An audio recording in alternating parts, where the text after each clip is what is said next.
Disampaikan sama Nabi, ya, perempuan yang menghalangi suaminya berbuat baik kepada orang tua dia, penghuni neraka.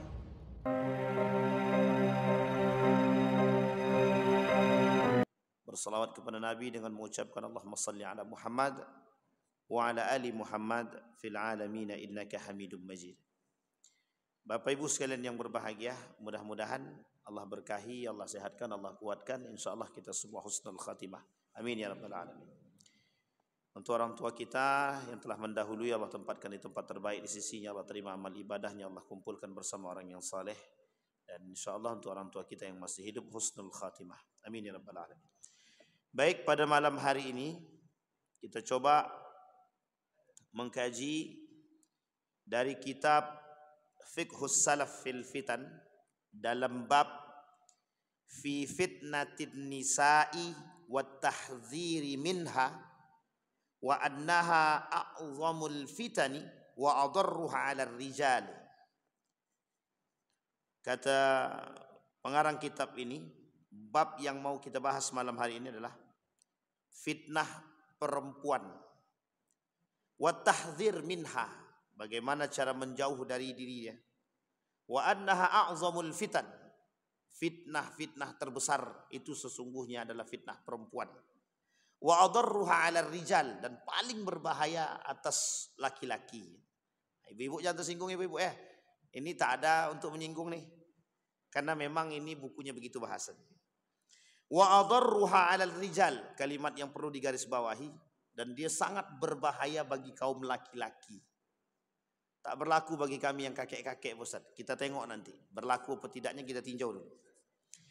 Dalam hadis baginda Nabi Muhammad sallallahu alaihi wasallam an Sa'id Al-Khudri, an Abi Sa'id Al-Khudri radhiyallahu anhu, an Nabi sallallahu alaihi wasallam qala, "Innad dunya hulwatun khadiratun wa innallaha mustakhlifukum fiha fayanzuru kaifa ta'malun fattaqun nara wattaqun nisa fa inna fitnata bani Israil kanat fin nisa."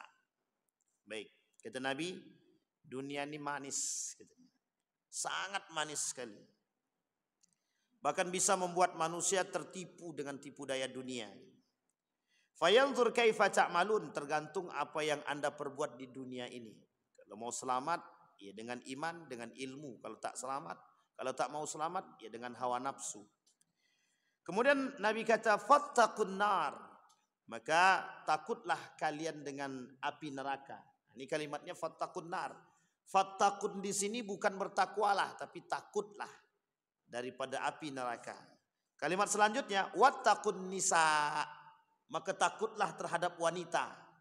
Berarti kita laki-laki disuruh takut terhadap wanita, bukan berarti kita lemah terhadap wanita. Tapi memang akhir zaman itu laki-laki lebih lemah daripada wanita. Kita tengok nanti. Fa inna fitnata bani Israil, sesungguhnya fitnah terhadap Bani Israel itu yang paling berbahaya. Fa innaha fin nisa, kanat fin nisa. Terdapat pada fitnahnya perempuan.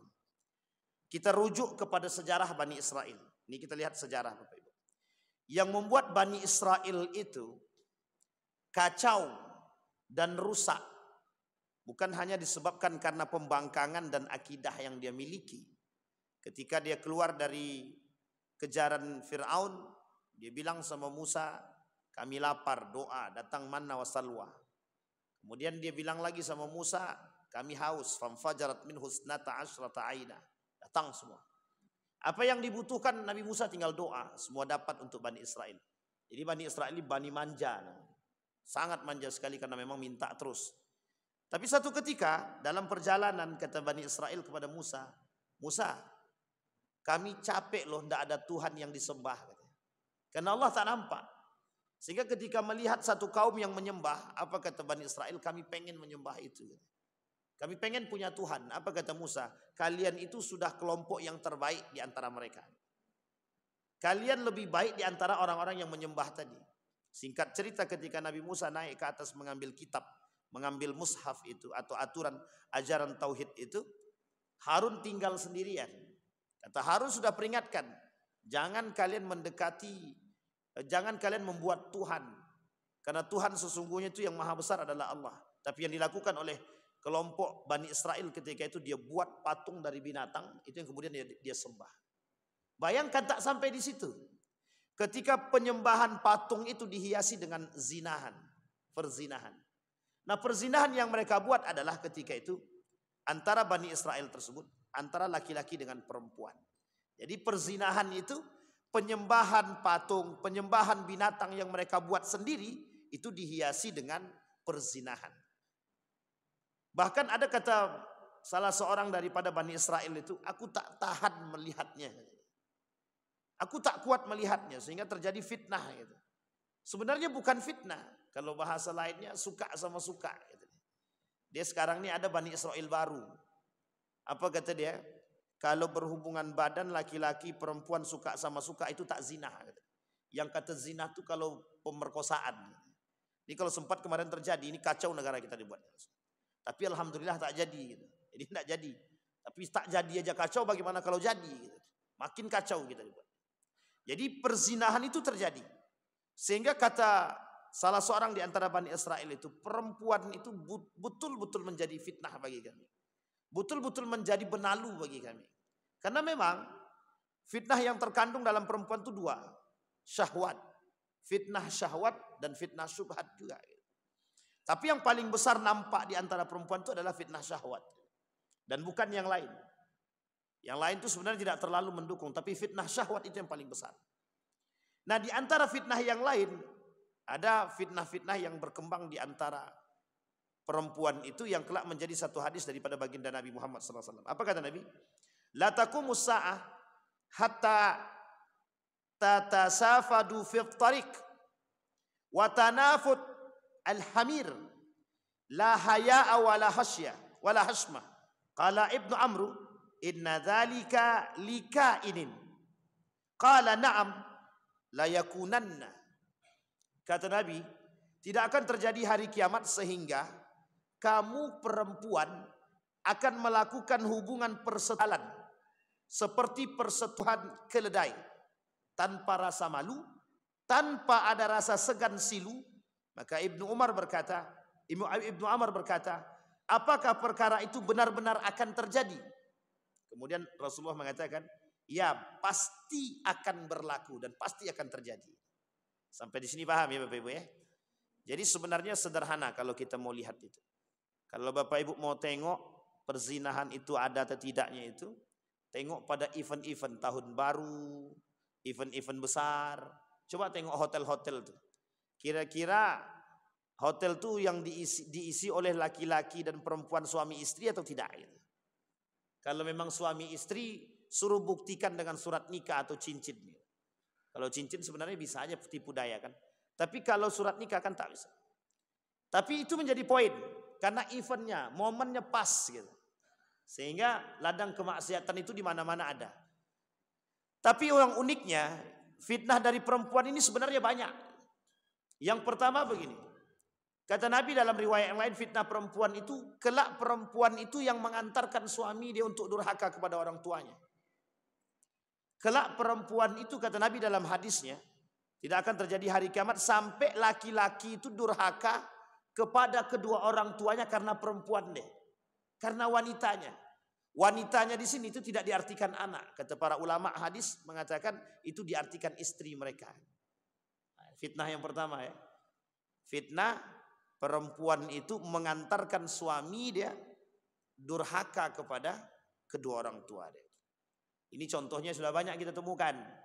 Nama lainnya adalah suami-suami takut istri. Jadi kalau suami-suami takut istri itu bagian daripada fitnah akhir zaman Pak Ustadz, tergantung. Kalau mengantarkan kedurhakaan kepada orang tua jadi fitnah dia. Tapi suami-suami takut istri di sini kalau hanya sekedar menjaga kehormatan rumah tangga itu tak ada masalah. Nah, Bapak Ibu tinggal pilih saja poin pertama atau poin kedua kan begitu. Yang ditakutkan yang terjadi itu adalah kata Nabi yang tadi. Karena pernah terjadi pada masa baginda Nabi Muhammad SAW. Seorang pemuda ahli surga. Mati dia tak bisa mati. Tak bisa mati. Sampai sahabat datang mendatangkan baginda Nabi. Ditanya sama Nabi apa masalah. Ternyata dia sama orang tuanya tak baik. Gara-gara duit itu, gara-gara duit. Tak baik. Orang tuanya tidak mau mengikhlaskan dia. Kata Nabi, kita bakar aja. Ketika Nabi berkata mau dibakar saja, kata orang tua, aku ikhlaskan dia. Itu sebabnya apa? Karena dia, orang tuanya minta duit, harus izin sama istri dulu. Ini sebenarnya bukan memojokkan wanita, tapi memang fitnah wanita itu berat, Bapak Ibu. Sangat berat sekali. Yang mendominasi di akhir zaman itu memang perempuan. Selain daripada jumlah mereka lebih banyak daripada laki-laki, kekuatan ampuh itu memang ada pada perempuan. Sekarang kan ada slogan yang slogan yang tersebar di tempat kita nih, ras tertinggi adalah ras emak-emak gitu. Ini ketika pilkada dua periode yang lalu gitu. Gara-gara pendukung Prabowo, emak-emaknya gencar di depan, akhirnya menjadi-jadi. Sampai hari ini bahasa itu terungkapkan, ras tertinggi itu ibu-ibu. Pertanyaannya, kok bisa bersamaan dengan apa yang dikatakan oleh baginda Nabi? Kenapa perempuan akhir zaman lebih kuat? Bukan persoalan itu. Kuat pada aspek negatif, bukan positif. Nanti Bapak Ibu kita lihat pada fitnah yang keempat. Dia ada 5 fitnah yang muncul daripada kalangan wanita tadi. Nah, yang pertama tadi adalah posisi perempuan itu mengantarkan suami dia kepada neraka. Jadi suami dia diantarkan oleh istri dia ke neraka. Gara-gara takut kepada istri. Akhirnya dia durhaka kepada orang tuanya. Bayangkan. Tapi kalau dia segan kepada istri dia, menghormati dan menghargai istri dia. Bu, saya izin sama istri dulu sebagai menghargai istri. Dan tidak menyakiti hati ibu, dia tak ada masalah. Tapi kalau bisa ya tak perlulah. Duit-duit siapa. Tapi yang kerja bukan kami, Pak Ustadz. Yang kerja istri kami, Pak Ustadz. Jadi saya mau minta duit itu harus izin istri dulu. Karena duit-duit istriku. Karena istriku yang kerja, aku tak kerja. Kata. Nah, ini poin penting sekarang terjadi nih. Yang paling banyak sekarang terjadi itu. Duit itu duit istriku, Pak Ustadz. Karena yang kerja dia. Bagaimana, Pak Ustadz? Bolehkah kami minta duit istri tadi untuk kami berikan kepada orang tua kami? Boleh, apakah kami harus izin? Ya memang harus izin. Karena itu hak daripada istri. Yang kita harus minta izin. Begitu juga sebaliknya, Pak.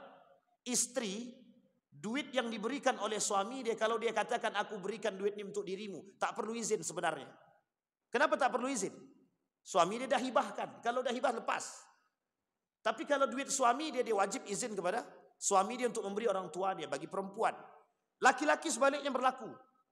Ketika laki-laki ini punya duit ini duit bini dia, duit istri dia, dia harus minta izin untuk dia berikan kepada orang tua dia. Tapi kalau duit ini asli daripada diri dia sendiri, kerja dia sendiri, dia tak perlu izin sebenarnya. Tapi untuk menghargai dan menghormati rumah tangga yang terbangun, membangun komunikasi yang baik, itu lebih baik. Tapi kalau dilarang sama bini dia, jangan pernah. Ini bukan saya menghasut laki-laki, bukan. Tapi kalau dilarang sama istri dia untuk memberikan hak ibu dia kepada orang tua dia untuk dia kasih, maka ada perempuan yang melarang, golongan perempuan penghuni neraka. Disampaikan sama Nabi, ya. Perempuan yang menghalangi suaminya berbuat baik kepada orang tua dia, penghuni neraka. Ini poin penting nih. Kata ibu-ibu, kami malam ini terpojokkan, Ustaz. Yang terutamakan, tidak Bapak Ibu, tidak. Tidak, ini bukan persoalan terpojokkan laki-laki atau perempuan, bukan. Ini persoalan komunikasi dalam agama. Ini persoalan keimanan. Ini persoalan gerbang neraka. Gerbang neraka itu baik bagi laki-laki mau perempuan sama. Sama. Durhakanya seorang suami terhadap orang tua langsung masuk neraka tanpa hisab itu. Masuk langsung. Karena kezaliman. Durhakanya seorang istri terhadap suami langsung masuk neraka. Sama. Tak ketaatan seorang anak terhadap ibu dia memasukkan dia ke dalam surga. Ketaatan seorang istri kepada suami memasukkan dia ke dalam surga. Tak ada beda. Pertanyaannya, di mana ada perbedaan? Tak ada. Bagaimana kalau kami menghormati ibu kami, Ustaz, bagi perempuan? Tidak ada masalah. Seorang suami harus berkomunikasi dengan baik. Orang tua bagi suami tidak satu, dua. Baik dari sebelah dia maupun sebelah istri dia. Kedua-duanya orang tua. Bukan berarti dilepaskan. Mohon maaf Pak, anak bapak sudah saya ambil. Jadi seolah-olah kita membeli perempuan. Bukan. Tidak seinah itu perempuan. Betapa mulianya perempuan itu di hadapan agama. Sangat mulia. Tapi di balik kemuliaan itu ada fitnah yang terbesar, ada fitnah yang muncul yang bisa mengantarkan suami-suami dia anak-anak dia kepada neraka. Karena mohon maaf, ketika seorang istri durhaka kepada suami atau melarang suaminya berbuat baik kepada ibunya, maka bisa kita pastikan anak dia akan melakukan hal yang serupa kepada kedua orang tuanya. Nah, ini poin penting untuk dipahami untuk kita semua. Jadi bangun komunikasi yang baik, tanamkan pendidikan agama yang baik dan keimanan, berikan pengertian yang baik kepada anak dan istri. Ini tugas suami, Pak. Tugas suami. Ada kalimat di dalam Al-Quran, ar-rijalu qawwamuna 'alan nisa. Laki-laki itu lebih kuat secara kepemimpinan ketimbang perempuan. Ini tak bisa dibalik, Pak. Tak bisa dibalik sama sekali. Bahkan dalam riwayat yang lain dikatakan ketika perempuan menjadi pemimpin, fantazir sa'ah. Tinggal tunggu kehancurannya. Kalau perempuan menjadi pemimpin, maka tinggal tunggu kehancurannya. Ini tidak cocokologi. Ketika Megawati naik kan dijualnya itu. Itu tidak cocokologi.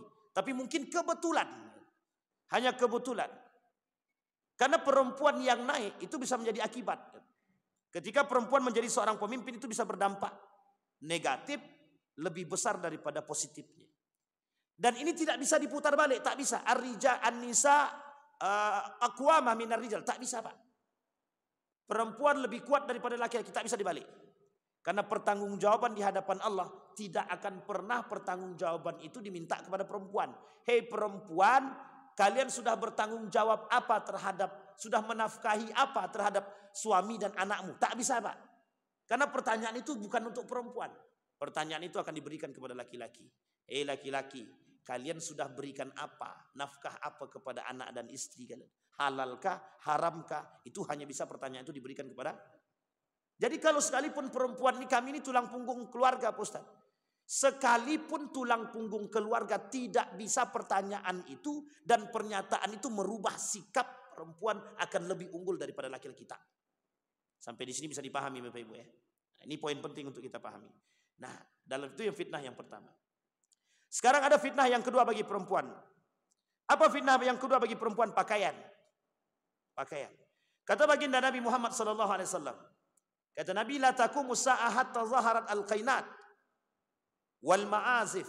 Tidak akan terjadi hari kiamat sampai akan kalian lihat biduan-biduan itu berjoget di hadapan manusia menggunakan pakaian-pakaian serba berkekurangan. Sekarang kita pakai nalar logika. Orang-orang yang pakai pakaian yang nampak perut dia dan nampak ketek dia, kira-kira itu baju selesai atau kurang? Kurang kain atau kurang sempurna? Salah Bapak Ibu, itu kurang iman. Kenapa kita katakan penyebabnya di situ? Kenapa perempuan hari ini tidak punya rasa malu? Nabi dah kata, apa kata Nabi? La haya wala hamsah wala hashmah. Perempuan di akhir zaman itu tidak punya rasa malu. Bagi siapa yang tak beriman. Memang tidak generalisir, Pak. Kita tidak mengeneral semua perempuan, tidak. Tapi banyak perbuatan itu dilakukan oleh perempuan. Kita ambil contoh. Kalau laki-laki pakai baju sampai di sini, dia pakai sampai sini aja, perut nampak, pusat nampak, celana pendek, kira-kira bagaimana? Saya yakin bapak-bapak mau bawa golok gas, jangan golok batu pun mau kita lempar kan? Karena pikiran kita enggak cocok, Pak. Tapi coba mohon maaf kalau yang pakai itu perempuan. Kira-kira rebutan enggak mau nonton itu? Ah ya kata Atuk tadi kan. Ini fitnah yang disebut, Pak. Nabi dah kata Nabi, wattaqun nar. Jauhkan, takutlah dengan api neraka. Tapi kalimat selanjutnya digandeng, wattaqun nisa. Karena Bani Israel itu, ketika perempuan itu cuma berpakaian, dia berpakaian tertutup, Pak. Bani Israel itu perempuannya tertutup. Tapi uniknya, ketika melihat perempuan itu berjoget sedikit saja, habis, Pak. Apa kata dia? Itu syahwat tadi. Nah sekarang kita lihat, perempuan sekarang itu berjoget, jogetnya sedikit-sedikit atau sampai hancur panggung. Hampir, Pak. Hampir sampai hancur panggung. Kita ambil contoh, mohon maaf kita sebut nama, Inul Daratista, coba bayangkan. Tapi mereka bangga kan, tak ada rasa malu. Ketika datang komentar, apa jawabannya? Hak-hak kami yang punya hak. Mau berjoget seperti apa, kami itu kan hak, ini kreasi, ini kreativitas. Coba bayangkan. Alasannya sederhana Pak, kreativitas. Apakah kreativitas, apakah kreatif itu bisa menghalalkan yang haram? Tidak bisa. Pertanyaannya muslim tidak dia?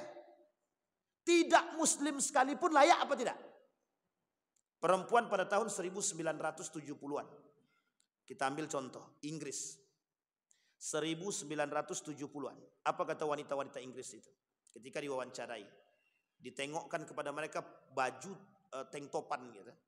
Dan kemudian celana pendek. Apa kata dia?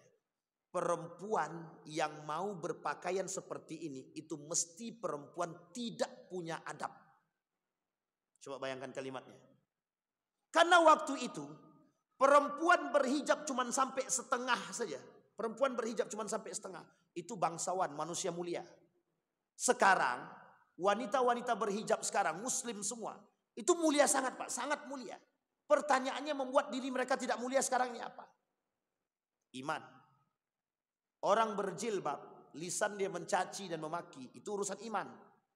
Orang berjilbab, tapi lisan dia masih mencela, itu urusan akhlak. Pertanyaannya akhlak dihasilkan dari apa? Iman yang baik. Sekarang kita kesampingkan itu Pak. Kita kesampingkan, sudah mending dia berhijab. Ada perempuan berhijab tapi akhlak baik. Kira-kira beriman apa tidak? Tidak beriman. Kalau ada yang mengatakan perempuan tidak berhijab, tapi akhlak dia baik, dia beriman, salah kaprah Pak. Karena orang beriman tak mungkin dia melepaskan hijab. Seorang wanita beriman wajib dia menutup aurat, dia wajib. Pertanyaannya kembali kepada poin kita. Muslim mereka, muslim, mengapa mereka tidak malu melakukan perbuatan demikian? Karena tidak punya iman. La imanalah. Yang kemudian menghasilkan la khalaqalah. Mereka tak punya iman, mereka tak punya akhlak. Karena tak punya iman, tadi tak punya akhlak. Sekarang kita tanya, ada yang samar-samar. Apa samar-samar itu? Jilbab pakai, baju tertutup, tapi ketat. Kira-kira iman juga apa tidak? Tidak beriman. Harus keras-keras kita Pak. Karena mohon maaf Pak, orang tua takut sama anak sekarang. Nak kau pakaian sempit kali. Ini zaman sekarang Pak, wanita zaman now. Kalau wanita zaman dulu pakai kebaya Pak, dah jadul. Sampai sekarang Pak, sampai di sini paham ya Bapak Ibu. Jadi seolah-olah perempuan yang pakaian gamis itu, selain daripada dituduh teroris ya. Jadi perempuan pakai gamis itu dianggap, atau pakai kebaya, itu dianggap bukan kebaya, apa namanya itu? Baju koko muslim, baju muslim Melayu. Baju kurung. Perempuan zaman dulu itu tertutup, sangat tertutup. Pertanyaannya, kok bisa berubah jadi celana lepis? Bahkan berubah jadi tak pakai celana gitu. Karena lahaya, tidak punya rasa malu. Sekarang kita lihat, betul tidak itu menjadi sebuah fitnah? Dan fitnah itu besar apa tidak? Kita lihat Pak. Kita ambil contoh filmnya Walid. Pokoknya film Walid ini laris manis lah. Untuk kita jadikan contoh gitu. Perempuan yang di dalam itu berkerudung apa tidak? Berkerudung. Membedakan dia dengan perempuan yang salehah betulan, itu cuma iman dia. Cuma iman dia. Tapi mana yang lebih baik? Berkerudung tapi dia tak beriman, atau tidak berkerudung tapi akhlaknya baik? Kedua-duanya tidak baik. Sampai sini paham Pak ya? Kedua-duanya tak baik. Karena tolak ukurnya iman. Maka kalau ada anak kita berpakaian terbuka, itu sebenarnya yang tidak beriman siapa? Anaknya atau bapaknya? Dua-duanya Pak. Dua-duanya. Karena bapaknya bebas Pak. Tak kata sama anak, nak kau pakaian sempit. Berarti bapak dia membolehkan orang-orang untuk memandang anak dia. Pakaian sempit. Apa tak lagi kalau sekarang pakai celana legging aja dia pakai keluar Pak. Leggingnya saja. Jogging. Nah ini mohon maaf nih ya. Ini bapak-bapak pokoknya jangan keluar sore lagi Pak. Udah tobat aja kita keluar sore sekarang. Kalau tidak pakai kacamata hitam. Susah betul kita sekarang ini mencari selamat tuh susah. Maka wajar, mohon maaf, pada masanya Imam Al-Ghazali, Imam Syafi'i, itu jalan dia tutup telinga, dia tunduk ke bawah. Takut Pak. Itu perempuannya pakaian gamis, pakai cadar. Sekarang cadar tidak, gamis tidak, celana panjang tidak. Kalau bisa sependek mungkin. Cuman sebenarnya gini bahasanya tuh, mau telanjang malu, tak telanjang rugi gitu. Sampai sini paham Bapak Ibu? Ini bahasanya Pak. Nah ini yang disebut dengan fitnah. Maka kata Nabi dalam hadis yang lain begini, kata Nabi. Tidak akan terjadi hari kiamat sampai kalian akan melihat perempuan itu berjoget di hadapan Tuhan-Tuhan Daus. Daus ini nama Tuhan, nama dewa yang mereka sembah. Sehingga kata Nabi tidak akan terjadi hari kiamat sampai perempuan-perempuan itu berjoget di hadapan Tuhan-Tuhan mereka atau berhala-berhala mereka. Ini sebenarnya sederhana Pak kalau kita mau gambarkan. Sederhana. Sekarang Bapak cari di mana ada acara besar yang tidak ada perempuannya. Karena setiap acara yang besar mesti harus ada musiknya. Baik itu bandnya atau pakai sound horeknya dan lain sebagainya. Dan di antara permainan itu, di antara hiburan itu ada enggak perempuannya? Ada. Pertanyaannya perempuannya pakai gamis atau pakai celana sempit? Kalau bisa tak pakai celana Pak. Yang dicari apa? Perempuan-perempuan mohon maaf ya. Yang apa namanya itu? Koplo-koplo tahu? Tahu koplo-koplo? Itu Bapak Ibu. Saya enggak tahu ya. Itu siapa yang ngirim ke saya waktu itu. Jadi identik daripada musik koplo. Akhirnya terimbangi dengan mohon maaf. Perempuan-perempuan yang menggunakan pakaian yang tidak semestinya. Pakaiannya sempit. Kemudian disawer-sawer terus sawer. Ini kan fakta yang terjadi. Fitnahnya dari kalangan perempuan pakaian. Jadi yang kedua tadi, yang pertama tadi adalah apa yang pertama tadi? Perempuan mengantarkan suami dia durhaka kepada orang tua. Yang kedua pakaian. Fitnah perempuan yang menyebabkan syahwat itu muncul itu karena pakaian. Maka kata Ustaz Das'ad Latif, kaum wanita, apa kata dia? Tutuplah aurat kalian, jangan biarkan kami mendapat dosa, kata dia. Jadi gara-gara perempuan terbuka kami dapat dosa, kata dia. Meskipun kata beliau sama-sama senang, kata dia. Perempuan yang membuka aurat, mohon maaf, perempuan yang berpakaian sempit itu kira-kira untuk dilihat apa tidak? Kalau dia bilang untuk tidak dilihat itu salah tuh. Karena memang tujuannya mencari perhatian. Masalahnya itu bisa menghilangkan hafalan Pak. Ini ada cerita kawan saya Pak, hafal Al-Quran. Baru dalam masjid nih, dalam masjid dia hafal Quran. Dalam sekali duduk dia hafal setengah juz. Sekali duduk. Dalam waktu 2 jam. Dia bisa hafal setengah juz. Turun dari masjid. Lewat jalan besar. Nampak perempuan pakai tank top aja. Setelah diuji lagi maghribnya lupa semua. Nah, coba bayangkan. Yang hafal Quran bisa hilang itu hafalannya. Pertanyaannya yang gak punya Al-Quran ya hilang apanya? Hilang malunya Pak. Maka sebenarnya tagline ini jangan dipegang. Apa namanya? Ditengok itu kalau ditengok ditahan. Nanti kalau sudah berkedip jadi haram. Ini tagline merusak namanya Pak. Ini slogan merusak. Haram hukumnya mau kedip atau tak berkedip pun haram itu. Jadi ada perempuan pakai tank top, ditengokin begini, jangan dikedip. Kalau dikedip nanti berdosa kata dia kan. Nah, itu slogan yang merusak. Itu slogan yang sangat-sangat merusak sekali. Tak ada Pak, tak ada alasan Pak. Mau berkedip tak berkedip. Kalau ketika nampak langsung tundukkan. Jangan ditahan. Kalau ditahan ini memang cari poin dia namanya. Itu yang kedua. Sekarang fitnah yang ketiga. Fitnah perempuan yang ketiga, mohon maaf. Ini perempuan yang ketiga nih, perempuan yang wanita karir. Wanita karir. Nabi sampaikan nih, persoalan wanita karir. Kelak di akhir zaman kata Nabi, banyak perempuan-perempuan itu menjadi wanita karir. Dan perempuan-perempuan wanita karir ini boleh Bapak Ibu cari. Mana yang perempuan wanita karir ini mau punya anak lebih dari 2. Kalau ada 10 orang, mungkin 1 pun tak dapat. Di antara 10 orang wanita karir, tak ada 1 pun yang mau punya anak lebih dari 2. Kalau bisa tidak usah punya anak. Coba bayangkan. Ini poin Pak, wanita karir sekarang nih. Wanita karir ini itu berdampak pada arogansi. Ibu-ibu jangan tersinggung. Wanita karir sekarang berdampak pada arogansi. Arogansi daripada keperempuanan. Ada karakter yang terbangun. Ada kelompok yang mendukung. Ada kelompok yang sangat eksis. Nama dia feminisme. Saya ingin katakan Bapak Ibu, kepada ibu-ibu khususnya. Feminisme itu gerakan orientalis untuk merusak kaum ibu-ibu. Dari gerakan feminisme inilah kenapa mereka ibu-ibu berani menolak syariat Islam poligami. Kenapa ibu-ibu menolak untuk dibedakan antara perempuan dengan laki-laki. Kenapa mereka nuntut hak asasi manusia sama dengan laki-laki. Itu gara-gara gerakan feminisme. Gara-gara gerakan feminisme. Tapi pendukungnya banyak, Pak. Kami pokoknya harus kerja, Pak Ustaz. Kalau kami tak kerja, susah kami, Pak Ustaz. Kami ini sudah terbiasa dengan kerja, pokoknya kami harus kerja. Ketika suaminya bilang, Dek, adik tak usah kerja lagi. Pendapatan abang sudah cukup untuk kita. Tidak bisa, Bang. Kalau abang tak mau, tak bolehkan aku kerja, abang cari perempuan lain. Itu perempuan angkuh atau tidak? Itu perempuan sombong namanya. Tapi Ustaz, dia berkomunikasi membangun akad ini sebelum nikah, Pak Ustaz. Sekalipun sebelum nikah. Kalau memang kemampuan laki-laki, suami dia mampu, sebenarnya tak perlu perempuan itu harus bekerja. Kenapa dorongan perempuan bekerja? Dorongan perempuan bekerja awalnya adalah ingin mencukupi kebutuhan rumah tangga. Biar bisa menyeimbangi, kalau kurang tutupi.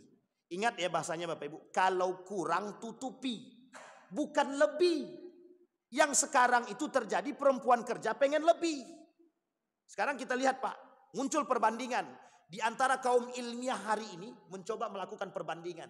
Riset perbandingan. Pekerjaan mana yang paling bagus? Laki-laki atau perempuan? Kalau dibandingkan pekerjaan secara psikologi, pekerjaan perempuan lebih baik daripada laki-laki. Di secara psikologi Pak. Secara hasil dan dalam pandangan psikologi. Pekerjaan perempuan mayoritas lebih baik daripada laki. Pertanyaannya, kalau perempuan lebih baik daripada laki-laki, mengapa perempuan tidak bekerja? Mengapa perempuan harus menjadi ibu rumah tangga? Mengapa perempuan harus ke dapur? Sampai di sini paham? Inilah gaya berpikir feminisme. Jadi emansipasi wanita ingin mengangkat tema kami perempuan ini punya hak untuk bekerja. Sehingga tuntutannya begitu. Dulu kita tak lihat di Saudi Arabia itu perempuan belanja, tak lihat. Kalau sekarang kita lihat perempuan itu yang jaga. Yang jaga tokonya ada perempuan, yang nyetir taksi, yang masuk dalam taksinya juga ada perempuan, yang belanja juga ada perempuan, yang jaga di bandara juga perempuan. Sudah banyak sekarang.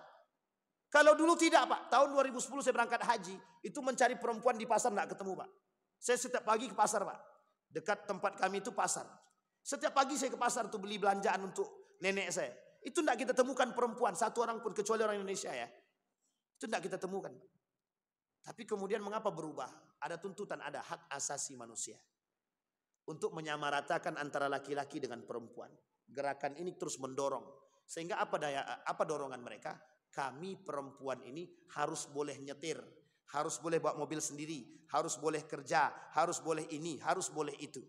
Sehingga ketika mereka dibenarkan untuk bekerja, terjadi perbandingan. Mana yang lebih baik? Laki-laki atau perempuan? Kalau perempuan lebih baik dalam tinjauan penelitian, maka ada dorongan, mohon maaf, kalau tidak kuat iman perempuannya, ada muncul takabur sombongnya Pak. Abang, gaji abang tuh cuma 2 juta. Gaji aku baru kerja sebulan sudah naik pangkat. Gaji aku 10 juta. Jadi abang tak usah kerja, abang cukup jaga anak. Itu yang terjadi sekarang. Maka banyak perempuan kerja, suami di rumah. Kenapa demikian?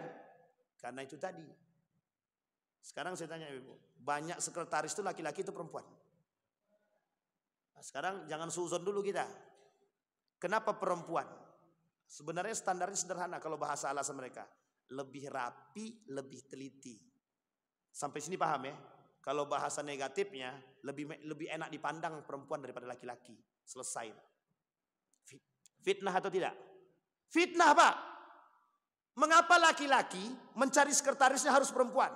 Kenapa tidak laki-laki? Oh alasannya perempuan kerjanya lebih ulet, lebih baik, lebih teliti. Itu positifnya. Negatifnya lebih enak dipandang. Kalau memandang laki-laki, saya laki-laki, ngapa sih pandang laki-laki lagi? Sampai di sini paham? Ini yang punya sekretaris perempuan, tolong sadar-sadar dan tobat dan cepat berganti. Ganti cepat. Ini hati-hati. Sampai sini paham ya Bapak Ibu ya? Jadi fitnah itu banyak. Nah, pekerjaan. Sekarang kita lihat, apakah Islam pernah melarang perempuan bekerja? Tidak, Islam tidak pernah melarang perempuan bekerja. Perempuan diberikan kebebasan dan hak untuk bekerja. Islam menuntut. Islam sangat memberikan keleluasan bagi perempuan untuk bekerja. Hanya saja Islam mengajarkan perempuan tidak boleh durhaka kepada suami dia. Islam tidak boleh melebihi suami dia. Perempuan, melarang perempuan untuk melebihi suami dia dalam aspek kepemimpinan.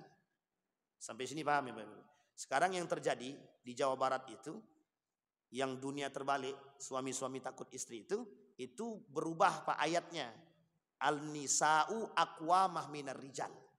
Perempuan lebih kuat daripada laki-laki dalam soal kepemimpinan. Sehingga yang mencuci baju anak, mengasuh anak dia.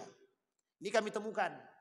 Waktu saya di Mekah itu, saya tengok yang kerja ini rata-rata perempuan.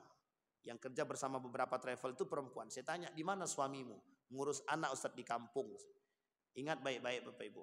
Yang dimintai pertanggungjawaban oleh Allah bukan ibu-ibu, tapi bapak-bapak. Dan khusus untuk bapak-bapak, kita harus punya harga diri. Karena mohon maaf, pertanggungjawaban pengkhianatan kita di hadapan Allah. Kita yang tak mau bekerja, laki-laki yang tak mau bekerja, demi menafkahi anak dan istri, itu kelak dianggap sebagai atau dicap sebagai pengkhianat di hadapan Allah. Punya anak mau, punya istri mau, menafkahi tak mau gitu deh. Sekalipun istri dia bekerja, sekalipun. Sampai di sini paham Bapak Ibu ya? Sehingga ini yang terjadi sekarang, kenapa banyak suami tidak berani, tidak bisa memberikan uang kepada orang tuanya, karena dengan alasan duit itu punya istri. Sampai di sini bisa dipahami Bapak Ibu ya? Kerja dan karir sama. Sekarang ada fitnah yang lain daripada ada yang keempat. Fitnah perempuan yang keempat ini. Ini mohon maaf Bapak Ibu sekalian yang berbahagia. Kata baginda Nabi Muhammad SAW, perempuan yang menjadi pemimpin hanya tinggal tunggu kehancuran saja. Bukan berarti Islam melarang perempuan menjadi pemimpin ya. Kita ambil contoh. Pernah terjadi kasus ini. Ada pertanyaan begini, mengapa Nabi itu tidak ada dari perempuan? Sehingga ini menjadi cerminan bagi mereka, kepemimpinan itu laki-laki bukan perempuan. Sampai di sini paham ya Bapak Ibu. Tapi apakah Islam melarang wanita menjadi pemimpin? Tidak. Islam hanya melarang perempuan tidak tahu pekerjaan. Islam hanya melarang perempuan lupa dengan kewajiban. Apa kewajiban dia? Sekarang saya tanya, perempuan jadi bupati. Perempuan jadi bupati. Yang harus membuatkan teh suami siapa? Pembantu atau istri? Nah, itu poinnya Pak. Sampai di sini paham. Jadi bukan dikira enak jadi perempuan pemimpin itu. Karena mesti ada tanggung jawab dia terhadap suami dia yang akan terhilangkan. Jadi ini sebenarnya kajian psikologi lebih tepat. Kajian psikologinya lebih tepat. Kenapa? Perempuan, jangan salah nanti, perempuan-perempuan yang sibuk, yang suami-suami dia diurus oleh perempuan lain, sehingga muncul rasa dan syahwat daripada laki-laki terhadap perempuan lain. Itu disebabkan bukan hanya karena suaminya salah, tapi karena kelalaian istri dia itu sendiri. Ini cerita nyata. Seorang perempuan pulang kerja, suami dia bilang begini, "Dek, tolong layani aku dulu." Apa jawaban istri dia? "Capek bang, masa abang tak paham? Saya ini capek nih bang." Meskipun bahasa dia lembut. "Mohon maaf ibu-ibu, mohon maaf." Apa hukumnya menolak larangan itu? Haram. Haram. Tertutup pintu surga. Kalau dalam kajian mazhabnya Syafi'i itu tertutup pintu surga. Bagi perempuan yang mengatakan, "Maaf bang, capek bang." Coba bayangkan. Sehingga mohon maaf, laki-laki itu tidak sama dengan perempuan. Laki-laki pikirannya dengan nafsu, perempuan pikiran dengan hati. Jadi ini posisinya. Memang semua kontrol tergantung pada iman. Jadi ini penyebabnya. Dan itu tidak terjadi sekarang. Sudah terjadi pada masa dahulu. Dan sering terjadi. Nah, maka kata baginda Nabi Muhammad SAW, "Wattaqun nar, wattaqun nisa." Takutlah kalian kepada api neraka dan takutlah dengan fitnahnya perempuan. Nah sekarang kita rujuk kepada fitnah syahwat. Kata Ibnul Qayyim Al-Jauziyah, fitnah itu ada dua. Satu fitnah syubhat, yang kedua fitnah syahwat. Fitnah syahwat ini yang paling besar di antara sekian banyak fitnah syahwat itu, wa adarruha wa a'zamuha, yang paling besar dan paling berbahaya itu terletak pada perempuan. Kita ambil contoh. Ada laki-laki yang mampu menahan diri dia untuk tidak korupsi. Tapi jarang laki-laki mampu membuat diri dia terlepas daripada rayuan perempuan. Yang bisa paling kuat menggoyang laki-laki cuma perempuan. Kenapa saya katakan demikian? Kita ambil contoh. Pernah terjadi. Ketika ditawarkan uang sekian miliar untuk korupsi. Dia bisa tahan, Pak. Tapi uniknya, setelah itu yang merayu dia untuk korupsi itu perempuan. Apa kata perempuan tadi? Kata perempuan tadi, abang, katanya. Cuma bahasa begitu doang, abang. Langsung goyang, Pak. Coba bayangkan. Maka mohon maaf buat ibu-ibu, kalau bicara dengan laki-laki secukupnya aja. Nggak usah pakai nada-nada. Datar aja. Mau dibilang orang sombong kayak angku tak apa-apa, perempuan tidak masalah tuh. Tapi kalau sempat mendayu-dayu Pak, goyang semua Pak. Mohon maaf, ini fakta Pak. Saya tidak mau sebutkan nama. Kalau saya sebutkan nama malu dia. Karena itu yang terjadi. Sekarang saya tanya, apa penyebab orang selingkuh? Saya tanya. Apa yang menyebabkan orang selingkuh? Baik orang yang mengerti agama maupun yang tidak mengerti agama. Mengapa penyebab mereka selingkuh? Coba runut alasannya apa? Mesti rata-rata perempuan kan. Penyebabnya apa? Oh karena dia tak harmonis dengan rumah tangga yang pertama. Betulkah? Cari tahu dulu. Rata-rata tidak. Rata-rata sejalan dengan lagu. Selimut tetangga lebih baik daripada selimut sendiri. Itu bahasanya Pak. Dan bisa dipastikan. Bisa Pak, coba cek. Karena mohon maaf. Penyebab perselingkuhan itu disebabkan kalau bahasanya orang-orang sekarang nih. Kami lebih nyaman dengan tetangga itu Ustaz. Karena tetangga itu sering komunikasi. Coba bayangkan. Tahu dia hukum komunikasi dengan perempuan yang bukan muhrim. Tapi masih komunikasi. Akhirnya apa? Terselewengkan. Sampai di sini paham ya PB. Jadi, ini kira-kira yang salah siapa? Laki-laki atau perempuan? Dua-duanya salah Pak. Laki-laki yang beriman tidak mungkin dia membangun komunikasi yang lebih. Maka laki-laki tahu diri juga Pak. Kalau kita yang sudah punya istri nih, jangan terlalu lama duduk dengan perempuan. Kalau bisa jangan duduk dengan perempuan lain. Apalagi harus bonceng-boncengan. Cuman membantu aja ya Pak. Cuman bantu dia aja. Karena rumah dia dekat dengan rumah saya. Sekarang bantu. Besok lebih Pak. Sampai sini paham? Membantu saja.